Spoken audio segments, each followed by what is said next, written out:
Eu vou construir um vagão coberto bem aqui e deixar tudo fechado.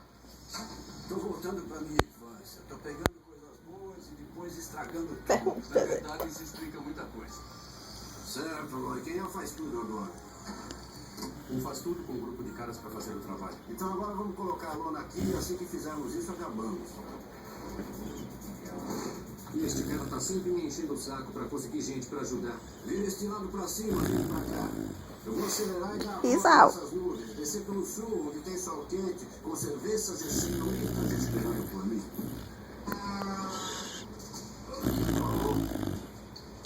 Ai, meu Deus. Mas será que essa porcaria não vai funcionar? Ainda não sei como colocar essa muita coisa em pé, mas esse trabalho é sem dúvida uma sacanagem. Ok, podemos fazer isso? Tem um jeito? Podemos tirá-lo da plataforma? Com exceção dessa parte chamada... Abacaxi. Abaixa essa coisa e aí use alguns desses e depois prenda o trailer. Vai aí, coloque isso pra fora. Isso! Isso foi moro mesmo. Ah, meu Deus. Como está na frente?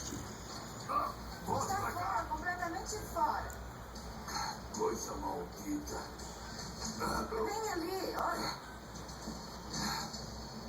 Tá centralizado ali?